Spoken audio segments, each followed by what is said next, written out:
Olá, meus irmãos, muito bom dia, graça e paz, alegria estar com vocês. Hoje eu vou precisar gravar o nosso vídeo porque eu tenho um compromisso com a comunidade de homeschoolers aqui em Brasília, mas acredito que vai dar certo e espero conseguir estar com vocês às 10h30 na nossa sala virtual de oração. Vamos orar e pedir ao Senhor que fale conosco por meio desse texto. Hoje nós vamos ler 2 Tessalonicenses, capítulo de número 2. Vamos orar? Amado Senhor, muito obrigado pelo dia que o Senhor nos deu.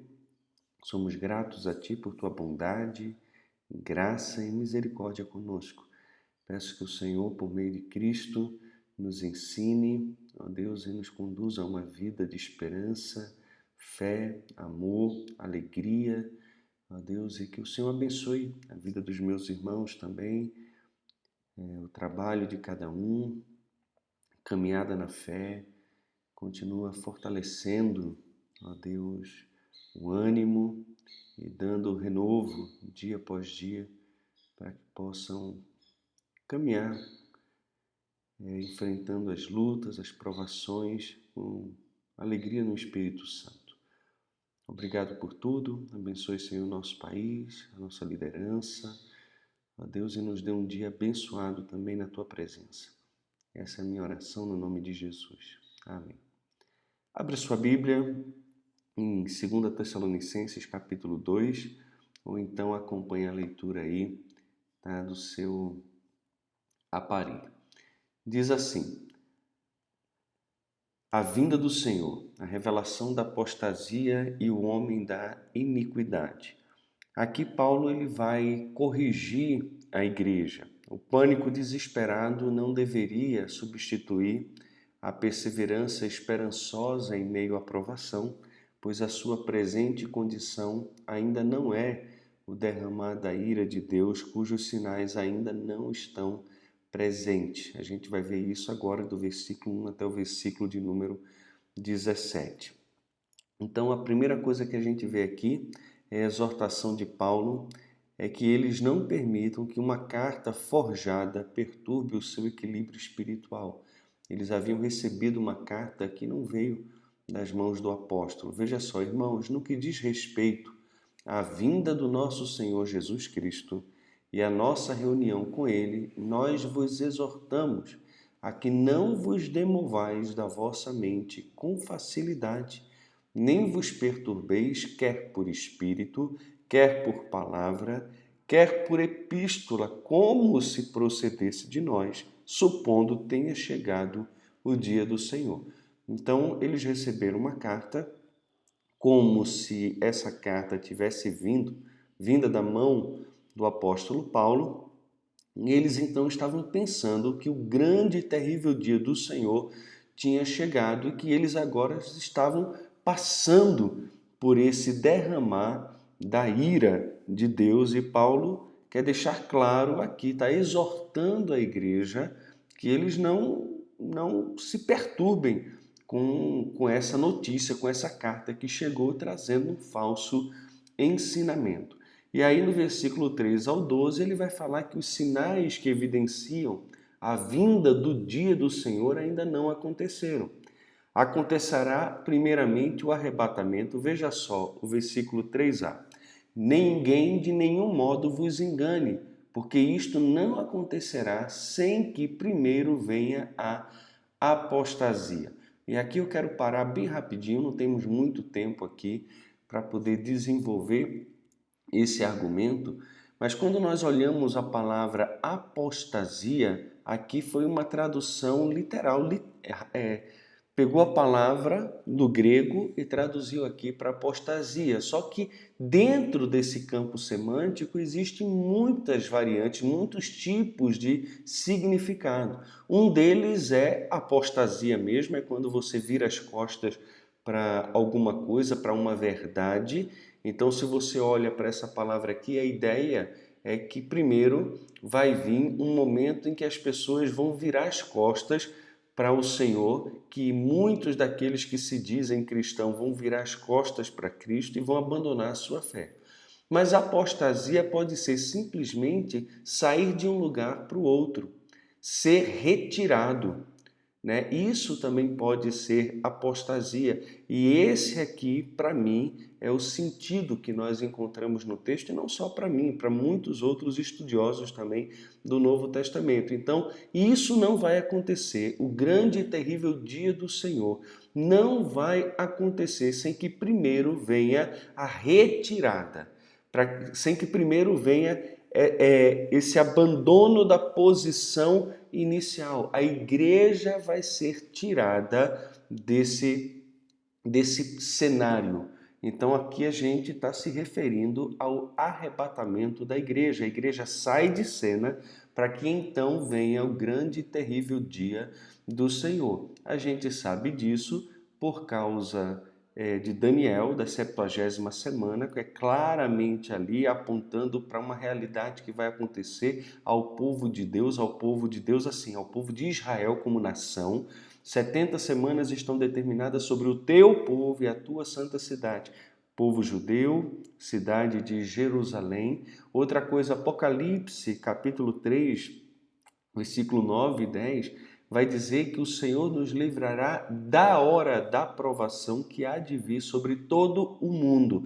Não só sobre Jerusalém, sobre os judeus, mas sobre todo o mundo, num dia de provação que há de vir sobre o mundo inteiro. E ele vai dizer que nós seremos livres da hora e não na hora da tribulação. Então a igreja não passa por esse momento. E quando a gente lê o 1 Tessalonicenses capítulo 4, diz que a igreja é arrebatada, os que morreram em Cristo, e somente eles serão arrebatados para o encontro do Senhor nos ares, entre nuvens. Perceba que o Senhor não vem à terra, não pisa no monte das oliveiras, como as escrituras falam. O encontro da igreja com o Senhor é nos ares. Passa as nuvens para estar com ele. Então, primeiro tem que acontecer o arrebatamento. Depois haverá a manifestação do homem da iniquidade. Olha aqui o versículo 3b em diante. Diz que esse homem vai ser revelado, e seja revelado o homem da iniquidade, o filho da perdição. E quem é, irmãos, esse homem? A sua natureza é um homem sem lei e o seu destino é a perdição. Sua paixão é a autopromoção a ponto da idolatria grosseira, o qual se opõe e se levanta contra tudo que se chama Deus ou é objeto de culto, a ponto de assentar-se no santuário de Deus, ostentando-se como se fosse o próprio Deus. Além disso, o homem da iniquidade teve também a sua manifestação sobrenaturalmente atrasado, como previamente ensinado por Paulo. Aqui no versículo 5 até o versículo 7 diz: não vos recordais de que, ainda convosco, agora quando ele estava presente, ele ensinou, eu costumava dizer-vos estas coisas, e agora sabeis o que o detém, para que ele seja revelado somente em ocasião própria. Eles sabiam o que o detém, nós não sabemos. Talvez pode ser a presença da igreja, que depois que vem a apostasia, ou vem a retirada, o arrebatamento da igreja, ele vai ser revelado, pode ser outra coisa, nós não temos tanta certeza, não podemos bater muito martelo em relação a isso. Com efeito, o mistério da iniquidade já opera e aguarda somente que seja afastado aquele que agora o detém. Então, pode ser uma ligação aqui também ao Espírito Santo, que como no Antigo Testamento só vinha, atuava, mas não permanecia. E hoje ele permanece com a igreja. Será que com o arrebatamento, a retirada da igreja, e o Espírito Santo vai deixar de atuar com o ministério dele como tem atuado hoje na igreja? E isso vai fazer com que o homem da iniquidade e o mistério da iniquidade que já opera, mas que vai vir completamente manifestado na figura desse homem da iniquidade, seja de fato o Espírito Santo, aquele que hoje detém essa manifestação dele? Irmãos, pode ser. mas como eu falei, não dá para bater muito o martelo. A sua manifestação final será abreviada pela volta e também intervenção de Cristo. Então será de fato revelado o iníquo, a quem o Senhor Jesus fará o quê? Matará com o sopro da sua boca e o destruirá pela manifestação da sua vinda. Então, o Senhor Jesus, quando vier de fato à terra, quando pisar a terra, ele vai destruir esse homem da iniquidade com o sopro da sua boca. E quem é, meus irmãos, esse homem da iniquidade? Quando a gente olha para toda a Bíblia, a gente vê já em Gênesis 3,15 que esse homem da iniquidade, ele é a semente definitiva da serpente. Além disso, em Daniel, e principalmente em Daniel, onde ele é muitas vezes citado, Daniel 9:27 diz que ele fará firme aliança com muito por uma semana. Na metade da semana fará cessar o sacrifício e a oferta de manjares. Sobre a asa das abominações virá o assolador até que a destruição, que está determinada, se derrame sobre ele. Então ele faz uma aliança com Israel no início da 70ª semana de Daniel. Também a gente vê que quando ele quebrar a aliança, 3 anos e meio depois, ele será amplamente reconhecido como quem realmente é. Isso pode ser aquilo que Paulo se refere com a expressão seja revelado o homem da iniquidade. Então, ele vai se manifestar. Daniel 11:36 até o 45, aí depois os irmãos podem abrir esse texto e ler, diz que ele se exalta a si mesmo como rei conquistador que invadirá Israel no tempo do fim. Daniel 12:11 diz que na metade da semana da tribulação, o anticristo abolirá os sacrifícios judaicos. Quer ver? Deixa eu ler aqui para você. Depois do tempo que o sacrifício diário for tirado e posta a abominação desoladora, haverá ainda 1290 dias. Ele diz exatamente quanto tempo vai acontecer depois que algo acontecer. E ele vai dizer que vai ser posta a abominação desoladora. E depois disso, não tem um tempo indefinido, não tem um tempo exato que deve acontecer. 1290 dias seriam 3 anos e meio dentro de um calendário profético. Zacarias 11:16 vai dizer que ele é o falso pastor a quem Israel dará ouvidos depois de rejeitar o verdadeiro pastor. Porque eis que suscitarei um pastor na terra, o qual não cuidará das que estão perecendo, não buscará a desgarrada, não curará a que foi ferida, nem apacentará a sã, mas comerá a carne das gordas e lhes arrancará até as unhas. Mateus 24:15, Jesus prediz a aparição desse homem da iniquidade. Ele é a abominação desoladora mencionada por Daniel e se colocará no lugar santo. 1 João também, 2,18, diz que ele é chamado de anticristo, um pseudo-cristo hostil ao Senhor. Filhinho, já é a última hora e como ouviste que vem o anticristo, também agora muitos anticristos têm surgido, pelo que conhecemos que é a última hora. Vem o anticristo, mas já existem muitos que se levantam contra Cristo, mas vem o anticristo. Ele vem ainda. Tá? Ele não veio, ele vem ainda. E a igreja precisa entender isso. Apocalipse 6:2 diz que o cavaleiro num cavalo branco do primeiro selo é provavelmente uma referência a ele.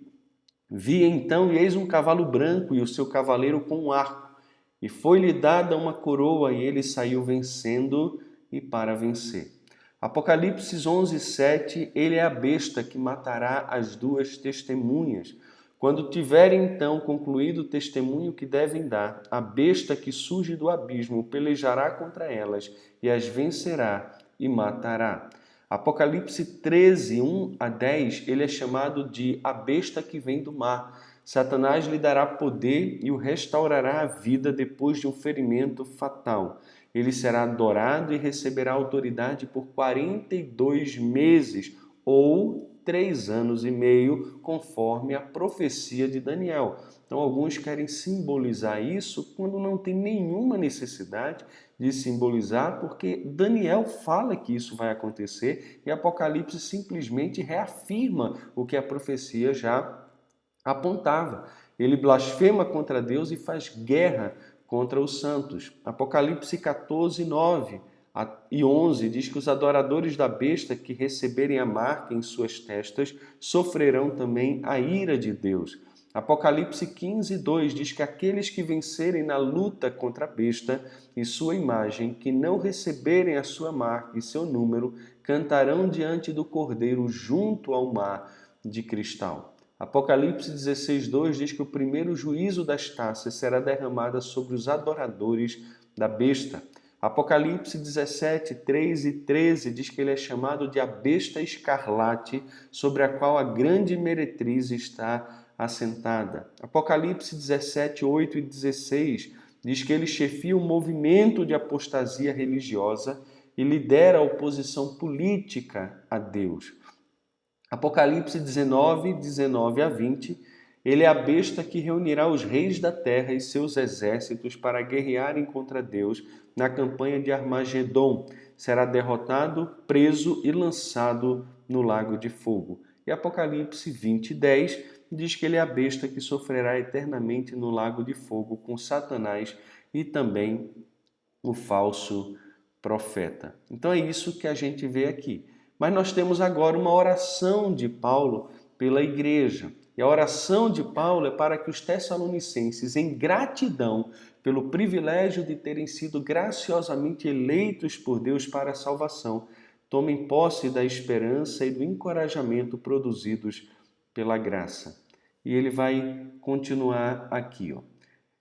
Entretanto, devemos sempre dar graças a Deus por vós, irmãos amados pelo Senhor. E como os crentes são amados pelo Senhor. Porque Deus vos escolheu desde o princípio para a salvação. Não foram eles que escolheram Deus para a salvação, foi Deus que escolheu eles para a salvação desde o princípio, pela santificação do Espírito e fé na verdade, para que também vos chamou mediante o nosso Evangelho, para alcançardes a glória de nosso Senhor Jesus Cristo. Ele não chamou para a destruição, para a ruína, para a ira, para o dia da ira, não. Ele vai nos livrar do dia da ira. 1 Tessalonicenses capítulo 1, já vimos isso. Se converteram dos ídolos para adorar a Deus vivo e verdadeiro e aguardar dos céus a manifestação do seu Filho Jesus, que nos livra da ira vindoura, não na ira, mas da ira vindoura, desse grande e terrível dia do Senhor que há de vir sobre toda a terra.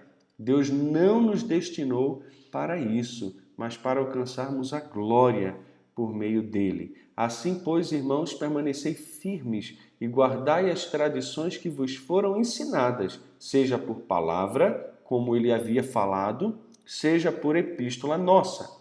Ora, nosso Senhor Jesus Cristo mesmo e Deus, o nosso Pai, que nos amou e nos deu eterna consolação e boa esperança pela graça, consolem o vosso coração e vos confirmem em toda boa obra e boa palavra. Né? Que coisa boa! Jesus e Deus Pai que nos amou e nos ama e nos deu eterna consolação, boa esperança, eterna consolação, eterno encorajamento e boa esperança, pela graça, somente pela graça, não precisamos fazer nada. Consolem o vosso coração e vos confirmem toda boa obra e boa palavra. Não se deixem demover do vosso lugar, da vossa esperança, por causa de palavras que são contrárias ao ensinamento apostólico, àquilo que as Escrituras falam. Mantenhamos a esperança em tempos de perseguição e provação. Não é o dia do Senhor, não é o dia da ira, não fomos destinados para isso, não temos problema de passar por isso. Irmãos nossos sofreram provações, lutas, mortes pelo nome do Senhor, mas esse dia do Senhor, esse tempo de ira, não é destinado à igreja. Na verdade, ela precisa sair de cena para que isso possa acontecer e então ser manifesto, revelado o homem da iniquidade que já vimos quem ele é. Meus irmãos, que Deus em Cristo nos abençoe e fortaleça a sua fé, o seu coração. Hoje eu tentarei entrar na sala de oração, não sei se vou conseguir, então você entra no link, tá bom? Espera um pouquinho, né? Se eu tiver presente, eu aceito o convite de vocês lá, deixo entrar e a gente vai ter o nosso tempo diário aí de oração. Se não der, me perdoe, a gente continua amanhã, tá bom? Fiquem na paz, que Deus em Cristo os abençoe muito para a glória do nome dele. Um abraço, meus irmãos.